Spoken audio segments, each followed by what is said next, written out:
You're listening to the weekly Parsha Podcast with Ari Goldwag, recorded with Hashem's never-ending assistance in Ramat Beit Shemesh, Israel, 5782, 2022. This week's Parsha is Parsha's Terumah, and our Parsha begins, V'yikchu li Terumah, you shall bring for me a Terumah. Terumah that we speak about is the donations that the Jewish people would bring to the Mishkan, to the tabernacle.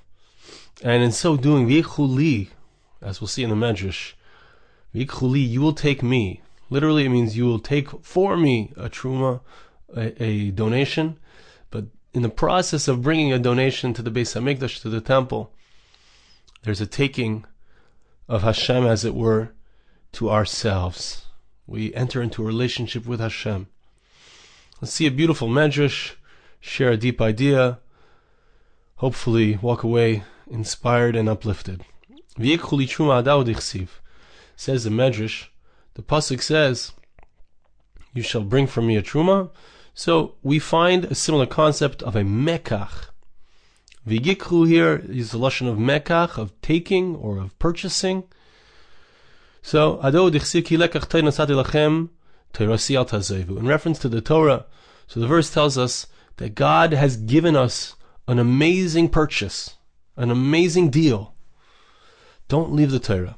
Al tazevu es hamechach shenasati lachem. Don't leave, don't forsake this amazing purchase that you have received.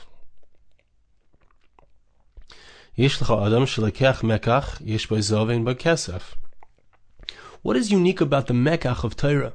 What is special about this amazing purchase that we have received from God in the guise of the Torah? So, if we look at things ordinarily when a person purchases something, so if you buy something which is gold, it doesn't have in it silver. Yesh bo kesef ein bo zav. You buy a silver item, it doesn't usually have gold in it. Aval hamekach shenasati lachem yesh bo kesef shenemar. Imres Hashem, Imres Tahiris, Kesef Tzaruf. Torah is different. There's something unique and special about the Torah, and that is that Torah has within it both silver and gold. And of course, we need to understand what is the concept of silver and gold in relationship to Torah. Torah is the teachings of God, the spiritual teachings that we are to follow in order to have a good life, to have a spiritual life, to have a God-centered life. But what is the concept of silver and gold in this regard? We'll soon understand. However, what we do see is that there is silver and there is gold in the Torah itself. Right? Like it says in the Pasuk in Tehillim, in Psalms, the words of Hashem are pure words, purified gold. Purified silver. First we have silver. Yesh bo zav, says the Midrash, in the Torah itself, we have a comparison to gold as well. Torah is even more precious than gold, and from purified gold. So, what is the concept of silver and gold in regards to the Torah? And it's also important to notice that this is the Parsha is Parsha's Terumah, and Parsha's Terumah is the Mishkan. It's the tabernacle, and yet here we are, the first Midrash. Whenever we have the beginning, as I've said so many times, whenever we have the first concept that we speak about an idea, the foundation is found in the beginning. So, if we're talking about Torah, if we're talking about the concept of the teachings of Hashem, that clearly has to do with the Mishkan directly, or I would say even better, it's the foundational concept of what the Mishkan, the tabernacle is, as we'll see as we get to the end of this piece in the Midrash. Important to keep that in mind as we read this, because we've gone, it seems, on a tangent, but it's not a tangent. What is the concept of silver and gold in regards to the Torah?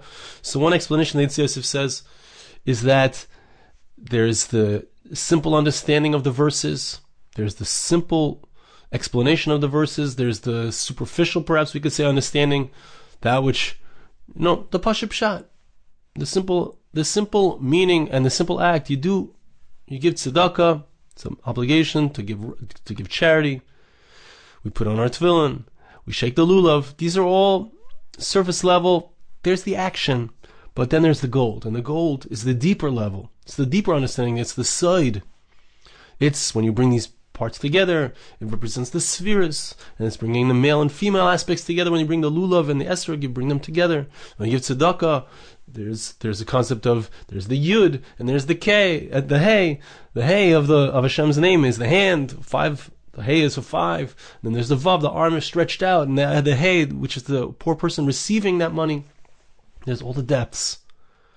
And the silver and gold coming together, says the Eitz Yosef, is the fact that the side and the pshat, it's a depth. It's not a contradiction. You have silver, which is the pshat, and you have the gold, which is the deeper understanding of it, and they come together.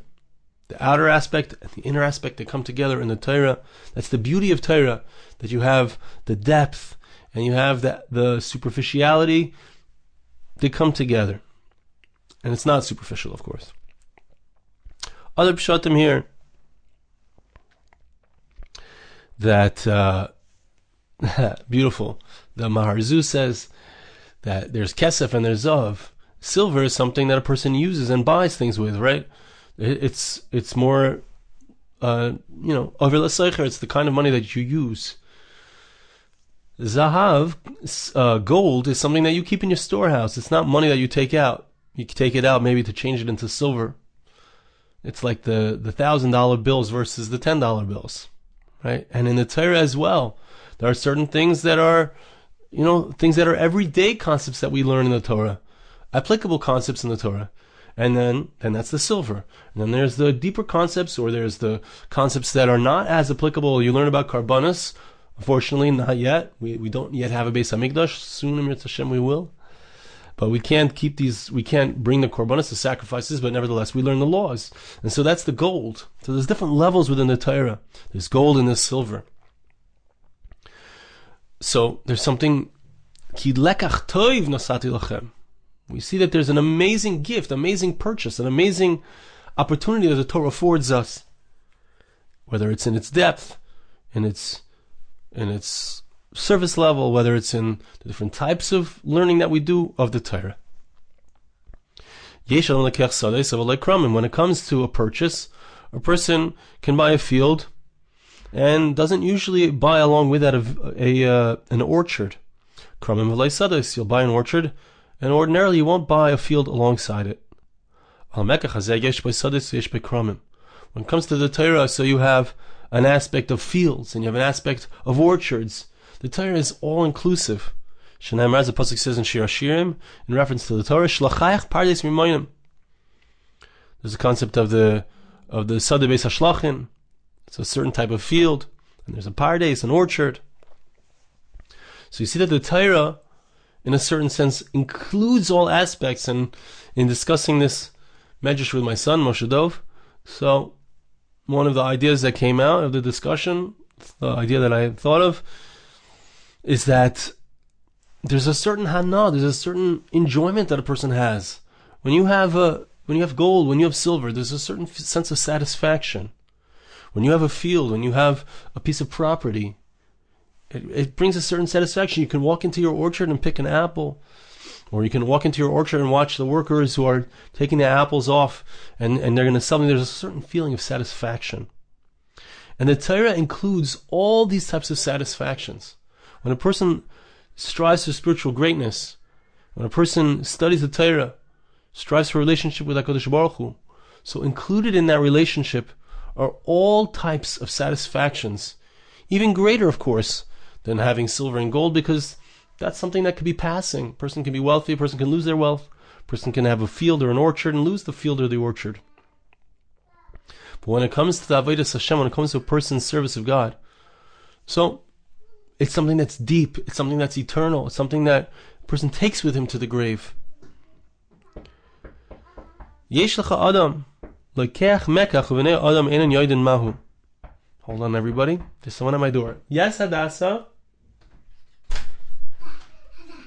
Hello, my love. I'm in the middle of recording my Parsha Podcast. You got dressed? Come here. Coming with you. Come here. Get this stuff. Say hello to everybody. Say hello. This is my daughter Hadassah. And she and I are going to go. Where are we going afterwards? To balcony. We're gonna go we're gonna go shopping for Shabbos. Get stuff for Shabbos. No. What else are we getting? No, for my siyum. For my siyum. I'm making a siyum. I spent many months working on Maseches Pesachim. You heard me quote from it this past year, over the last few weeks specifically. And this must be Shabbos. I'm making a siyum, right? Okay, run along, and I will see you soon. Okay, we'll talk about it. Close the door behind you. Thank you so much. Bye. Okay, let us continue. Says the Midrash that you can have a person who buys something. People don't know the value of the thing that was bought.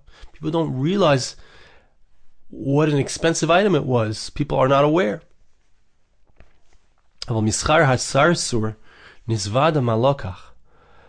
from the payment of the agent, if the agent makes a few $1,000s on the sale of a particular property, you can figure out how much you can figure out the value of the thing that was purchased. Obviously, if you made a few $1,000s on it, the value of the property must have been very great. So too when it comes to the Torah. You don't know what is the value of the Torah, what is the greatness, what is the light contained within the Torah. But from the payment, so to speak, that Moshe Rabbeinu received, Moshe did not realize that his face was exuding light. His face was shining, literally shining with light, when he came down from the mountain after speaking to Hashem. So you can recognize with that the incredible light that's contained within the Torah. If Moshe came down, and he is the sarser, he's the agent to bring the Torah down to the Jewish people, and he shines with incredible light, you can imagine the light that comes down upon the Jewish people as a result of their receiving the Torah. And this light, by the way, it's not going to be in the Midrash, but important to point out that the light is contained. What is the center of the Mishkan? What is the center of the Beis Hamikdash? It's the Ar HaBris. It's the Ark of the Covenant, which has upon it the Kruvim, the cherubs. Inside of the Ark, what was placed there? The Torah. The Torah that Moshe Rabbeinu wrote, the original Torah, the Luchais, the broken Luchais, the second Luchais, the 10 Commandments that were written by the hand of God. So the Mishkan contains within it at its center the Torah, which is all about God's requests of us, what our relationship with Him looks like. So the Torah is incredibly powerful. It's greater than silver and gold. It's greater than having properties. It's a greater investment. And the light that it contains, we can figure out, we can see from Moshe Rabbeinu, from the light that's shown from his face, we can see the incredible light that is in the Torah as well. And here we come to the last section of the Midrash, which is just incredibly powerful. Because if you want to know what this light is, if you want to understand the character of what happens when a person learns Torah, what happens when a person makes the Torah to be part of his life, to be part of his commitment, that spiritual part of himself. The Midrash tells us an incredible thing. Amar HaKadosh Baruch Hu Yisrael. I'm sorry, one line before that. Says the Midrash, have you ever found, we're talking about Ki lekach Torah nasati lachem, this is an amazing purchase. An amazing purchase. The Torah is an incredible deal that the Jewish people get. Have you ever seen a deal where you buy something and the person who is selling that item comes along with the item? Meaning, you now get the thing that you bought and you get the original owner of the thing. I'm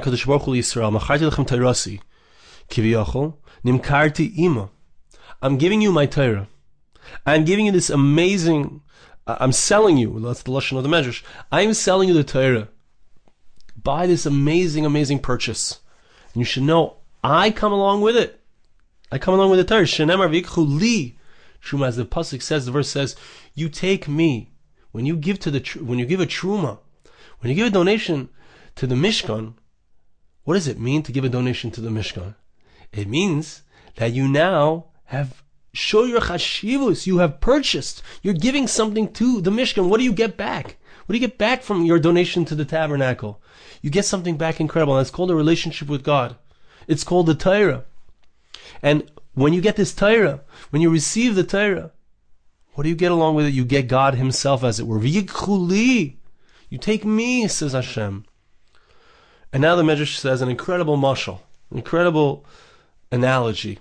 Mashal hamelech shehaisa lebas yichida. This is analogous to a king who had an only daughter. Amazing, beautiful princess. So dear to the king, of course, an only child is so dear to the parents. Another king came and married this princess, his only daughter, the king's only daughter. Another king came and married her. So now, this king who had arrived and married her said, look, I want to go back to my country. I want to take my wife. Amar Loi, so the king, the father of this beautiful princess, says, this daughter of mine is my only child. I can't separate myself from her. I can't tell you not to take her. She's your wife. Says the king, do me a favor. Wherever you go, make me a small room, so that I can stay with you. I can't leave my daughter. I can't let my daughter go. I have to come with you. This is what God says to the Jewish people. I have given you, so to speak, my daughter, an extension of myself, an expression of my will. Chazal say it, I couldn't say it if the Chazal didn't say it, but the deeper sources say, Yisrael v'ayraisa v'kudsha b'richu chadu. The people of Israel, the Torah, and God are all one. They are unified. The Torah is somehow a manifestation of God in this world. I can't separate myself from the Torah, says Hashem. I can't just give it to you and you walk out of here with it. Says the Midrash, the definition of what the Mishkan is. It's the place that God says, I want you, since you are taking the Torah, I want you to make me a place so that I can come along with you and follow after my precious daughter, which is the Torah, and I can be with you. So I could live there. As the Pasuk says later on, a few verses later, you shall make for me, shall make for me a sanctuary, and I will dwell in your midst. So it's an incredible thing. This Midrash tells us such an awesome idea. And that is, the Torah, when we learn the Torah, we are not just learning Torah. When we learn this Midrash, we're not just learning Midrash. When we finish a Masechta Psachim, we didn't just finish a Masechta. Along with that, we have made a place for Hashem. It's very interesting because it seems like it has to be an active thing as well. We can't just take the Torah. It's not just an intellectual pursuit. It's not just a nice personal growth lesson. That's not what it is. This is where we bring Hashem into our lives. As we learn the Torah, we need to make a space within our homes, within our lives, which is represented by the Mishkan itself. We have to create that space, and when we do, we draw into our lives the Torah. We dedicate ourselves to the Torah. The light of Hashem, which is contained within the Torah, brings along with it Hashem Himself, as it were. Hashem Himself comes into our lives, because Hashem can't separate Himself, as it were, from the Torah. It's an incredible idea. It's such a beautiful idea. Wherever we go, when we learn the Torah, when we keep the Torah, we are bringing Hashem along with us. And that's the foundational idea of what the Mishkan is. The Mishkan is that place where we recognize at its center is the Torah. At its center is the Aron. Inside of it is the Torah itself, the Ten Commandments, the Torah of Moshe. There we create in our connection to Torah. And when we give to the Mishkan, we are receiving back, as we said. We receive back an incredible gift, an incredible purchase, and that is the Torah itself, which comes along with Hashem Himself, as it were, and the light of Hashem and the light of the Torah. I want to bless you and ask you to bless me. Hashem should help us, that we should be able to recognize the incredible power contained within the Torah. We should be able to draw that into our lives, to dedicate ourselves to it, and to create the space within our lives, within our homes, for Hashem Himself to enter and inspire us and fill our lives with light. Thank you so much for listening. Have a wonderful Shabbos. This podcast was made possible through the gracious donations of listeners like you. For more podcasts like this, please visit www.arigoldwag.com or search on iTunes Ari Goldwag.